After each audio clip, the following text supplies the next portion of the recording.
আপনি কি সঞ্চয়পত্র কেনার কথা ভাবছেন? তাহলে ভিডিওটি আপনার জন্য। এফআইসিবিডির অফিসিয়াল ইউটিউব চ্যানেলে আপনাদেরকে স্বাগত। আজকে সঞ্চয়পত্রের আদ্যপ্রান্ত নিয়ে কথা বলবো। তাছাড়া অনেকেই অনুরোধ জানিয়েছিলেন সঞ্চয়পত্র সম্পর্কে ভিডিও বানানোর জন্য। বিশেষ করে আমাদের একজন সাবস্ক্রাইবার ভাই সাজিদ ভাই, উনি অনেকদিন ধরেই অপেক্ষা করছেন। যাই হোক, আপনারাও উপকৃত হবেন। সঞ্চয়পত্র সম্পর্কে বিস্তারিত বুঝিয়ে বলবো আজকে আপনাদেরকে, খুঁটিয়ে খুঁটিয়ে। সুতরাং ভিডিওটি একটু লম্বা হবে, আপনারা না টেনে সম্পূর্ণ ভিডিওটি দেখুন যাতে কোনো তথ্য মিস না হয়ে যায়। চলুন একদম শুরু থেকে শুরু করি। সঞ্চয়পত্র কি? সঞ্চয়পত্র হলো এমন একটি বিনিয়োগপত্র যেটা সরকার আপনার কাছ থেকে টাকা নিয়ে আপনাকে নির্দিষ্ট সময় পরে একটা কমিশন দিয়ে থাকে। যদিও এ বিষয়ে আপনারা অনেকেই জানেন, তারপরও আমি একটু ব্যাপারটা ক্লিয়ার করি। সঞ্চয়পত্র হলো এমন একটি সরকারি বিনিয়োগপত্র যেখানে আপনি নির্দিষ্ট সময়ের জন্য টাকা রেখে মুনাফা পেতে পারেন। বাংলাদেশ সরকার সাধারণ মানুষকে সঞ্চয় কার্যে উৎসাহ প্রদানের জন্য এ ধরনের স্কিম চালু করে থাকে। এতে কোনো ধরনের রিস্ক নেই এবং টাকা বেহাত হয়ে যাওয়ার কোনো সম্ভাবনা নেই। এটি সম্পূর্ণ ঝুঁকিমুক্ত এবং সরকার এর লভ্যাংশ দেওয়ার ক্ষেত্রে আপনাকে নিশ্চয়তা প্রদান করে। সঞ্চয়পত্র আপনি কেন কিনবেন? আপনার ভবিষ্যতের নিরাপত্তার জন্য, বিশেষ করে আর্থিক নিরাপত্তার জন্য সঞ্চয়পত্র হতে পারে আপনার ভরসার জায়গা। আপনি সঞ্চয়পত্র কিনে যে কমিশন পাবেন সেটা দিয়ে আপনার নিজের জীবন পরিচালনা করতে পারবেন। টাকা দিয়ে সঞ্চয়পত্র কিনবেন, আপনার টাকাও নিরাপদে থাকবে আর আপনি নিয়মিত কমিশন পেতে থাকবেন। সঞ্চয়পত্র বিক্রি করে সরকারের কি লাভ? সরকারের অবশ্যই লাভ আছে। আপনারা জানেন যে বাংলাদেশের বাজেট সবসময় ঘাটতি বাজেট হয়। এই ঘাটতি পূরণ করার জন্য সরকার বিভিন্ন জায়গা থেকে অর্থ সংগ্রহ করে সেই ঘাটতি পূরণ করে। সঞ্চয়পত্র বিক্রি করে অর্থ সংগ্রহ করার একটা অন্যতম উপায়। এই অর্থ সরকার কি করে? সঞ্চয়পত্র বিক্রি করে অর্থ সংগ্রহ করে সরকার সেই অর্থ বড় বড় প্রজেক্টে ইনভেস্ট করে এবং সেখান থেকে প্রাপ্ত লাভের একটি অংশ আপনাকে কমিশন হিসেবে দেয়। তাছাড়া সাধারণ মানুষকে যে টাকা পয়সা সেভ করার যে একটা মানসিকতা তৈরি করে দেওয়ার ক্ষেত্রে একটা বড় উৎসাহ হিসেবে কাজ করে। বাংলাদেশে কয় ধরনের সঞ্চয়পত্র চালু আছে? বর্তমানে মূলত 4 ধরনের সঞ্চয়পত্র চালু আছে। 1 নাম্বার পরিবার সঞ্চয়পত্র, 2 নাম্বার 3 মাস অন্তর মুনাফাভিত্তিক সঞ্চয়পত্র, 3 নাম্বার 5 বছর মেয়াদী বাংলাদেশ সঞ্চয়পত্র, আর 4 নাম্বার পেনশনার সঞ্চয়পত্র। এগুলোর মেয়াদ এবং মুনাফার হার। পরিবার সঞ্চয়পত্র মুনাফা পাবেন প্রতি মাসে। মুনাফার হার 11.93%। এই হারে সোর্স ট্যাক্স বাদ দিয়ে প্রতি মাসে মুনাফা পাবেন লাখ প্রতি 944 টাকা 46 পয়সা। এই হিসেবটা 5 লাখ পর্যন্ত। এই সঞ্চয়পত্রটি শুধু নারীদের জন্য। তবে যদি কোনো পুরুষের বয়স 65 বছরের বেশি হয় তাহলে তিনিও এই সঞ্চয়পত্রটি কিনতে পারবেন। 5 লাখের বেশি হলে 7.5 লাখ পর্যন্ত সোর্স ট্যাক্স বাদ দিয়ে নিট মুনাফা পাবেন একই হারে 894 টাকা 75 পয়সা। 7.5 লাখের ঊর্ধ্বে হলে 11.80% হারে পাবেন, যার নিট মুনাফার পরিমাণ দাঁড়াবে 885 টাকা। সোর্স ট্যাক্স নিয়ে দুশ্চিন্তার কোনো কারণ নেই। সোর্স ট্যাক্স খুব সামান্য কাটে। প্রতি লাখে 5 লাখ টাকা পর্যন্ত 50 টাকার মতো, আর 5 লাখের বেশি হলে 100 টাকার মতো কাটবে। প্রতি মাসে প্রাপ্য মুনাফা আপনার নির্ধারিত অ্যাকাউন্টে ঢুকে পড়বে। একজন এক নামে সর্বোচ্চ 45 লক্ষ টাকা পর্যন্ত এই সঞ্চয়পত্রটি কিনতে পারবেন। যৌথ নামে এই সঞ্চয়পত্রটি কেনা যায় না। এখন আসি 3 মাস অন্তর মুনাফা ভিত্তিক সঞ্চয়পত্র। এই সঞ্চয়পত্রটির মেয়াদ 3 বছর। এটি শুধু পুরুষদের জন্য। মুনাফা পাবেন 3 মাস পর পর। মুনাফার হার 11.82%। এই হারে সোর্স ট্যাক্স বাদ দিয়ে লাখ প্রতি 3 মাস পর পর আপনার অ্যাকাউন্টে মুনাফা হিসেবে ঢুকবে 2807 টাকা 25 পয়সা। 5 লাখের বেশি হলে 7.5 লাখ পর্যন্ত 2659 টাকা 50 পয়সা করে ঢুকবে আপনার নিট মুনাফা। যদি 7.5 লাখের ঊর্ধ্বে হয় তাহলে 11.77% হারে 2648 টাকা 25 পয়সা করে 3 মাস পর পর কমিশন পাবেন। একক নামে সর্বোচ্চ 30 লাখ আর যৌথ নামে সর্বোচ্চ 60 লাখ পর্যন্ত এই সঞ্চয়পত্রটি কেনা যায়। পুরুষদের এই স্কিমটিতে সোর্স ট্যাক্স একটু বেশি। 5 লাখ পর্যন্ত 150 টাকা করে কাটবে, আর 5 লাখের বেশি হলে 300 টাকার মতো সোর্স ট্যাক্স কাটবে। এটা খুব সামান্য অ্যামাউন্ট। 5 বছর মেয়াদী বাংলাদেশ সঞ্চয়পত্র এটি একটি ব্যতিক্রম সঞ্চয়পত্র। আসল টাকা এবং প্রাপ্য মুনাফা একসাথে আপনার অ্যাকাউন্টে ঢুকে পড়বে। মেয়াদ শেষ হলে 5 বছর সময় অতিক্রান্ত হওয়ার পর আপনার অ্যাকাউন্টে আপনার আসল এবং আপনার যে মুনাফা আপনি পাবেন একসাথে একবারে ঢুকে পড়বে। এর মাঝে আপনি কোনো কমিশন বা টাকা তুলতে পারবেন না। মুনাফার হার 5 লাখ পর্যন্ত 11.83%। সোর্স ট্যাক্স বাদ দিয়ে সর্বমোট নিট মুনাফা পাবেন 56,192 টাকা 50 পয়সা। এটা 5 লাখ পর্যন্ত। 5 থেকে 7.5 লাখ হলে 53,235 টাকা মুনাফা পাবেন একই হারে। এর বেশি হলে 11.80% হারে 53,100 টাকা মুনাফা পাবেন একবারে। আর সোর্স ট্যাক্সের কথাও আপনাদের একটু বিষয়টা ক্লিয়ার করে দিই। 5 লাখ পর্যন্ত 3,000, 5 লাখের ঊর্ধ্বে গেলে 6,000 করে সোর্স ট্যাক্স কাটবে। এটা একটু বেশি অ্যামাউন্ট দেখা যাচ্ছে কারণ এটা বছর শেষের হিসাব বলছি, আর আগেরগুলো ছিল প্রতি মাসের হিসাব।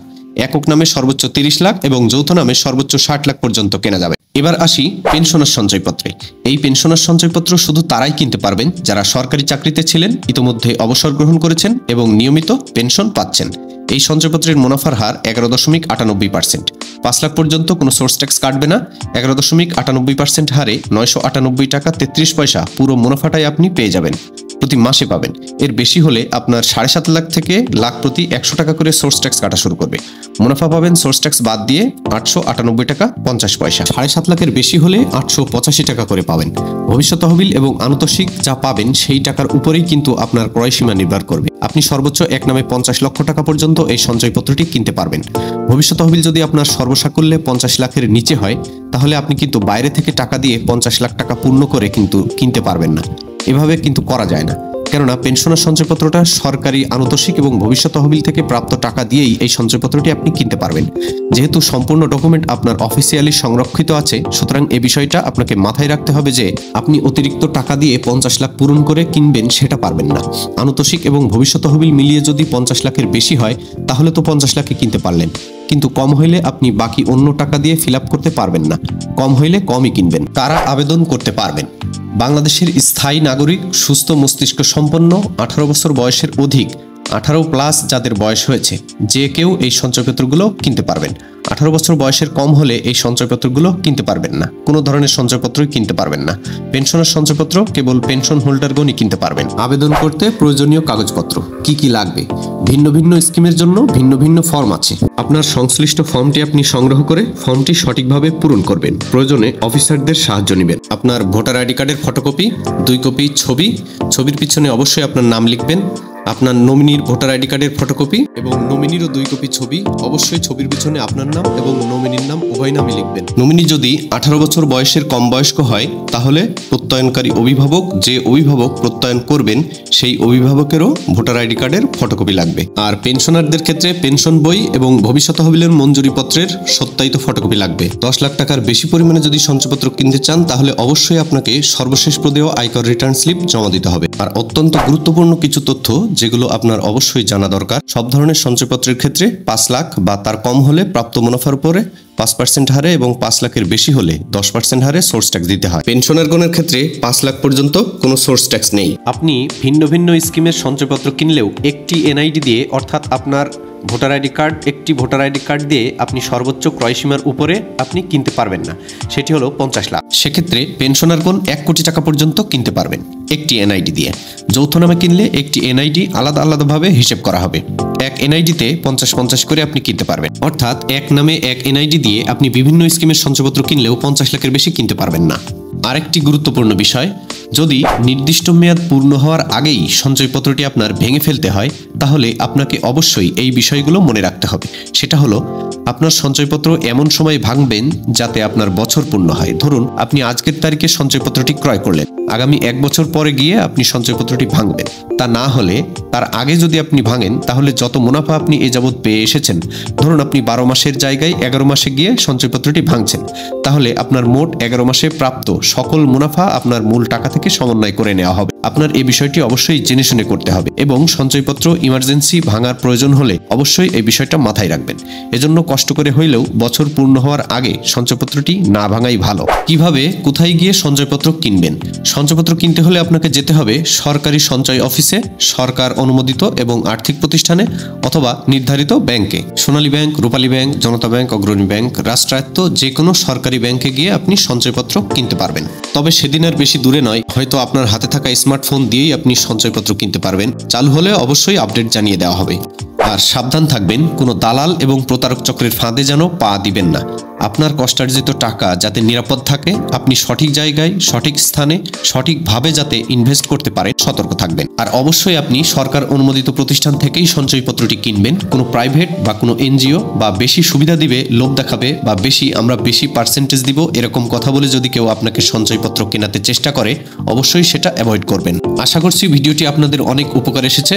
ভিডিওটি যদি ভালো লাগে লাইক দিন, চ্যানেলটি সাবস্ক্রাইব করুন, আর নিয়মিত আপডেট সবার আগে পাওয়ার জন্য বেল বাটনটি বাজিয়ে দিন। আপনার যদি কোনো প্রশ্ন থাকে কমেন্ট বক্সে প্রশ্নটি করুন, আমি সব প্রশ্নের উত্তর দিয়ে দেওয়ার চেষ্টা করব। সবাইকে অসংখ্য ধন্যবাদ। সবাই সুস্থ থাকুন, নিরাপদে থাকুন, আর ডিজিটাল প্রতারক চক্র হতে সাবধান থাকুন।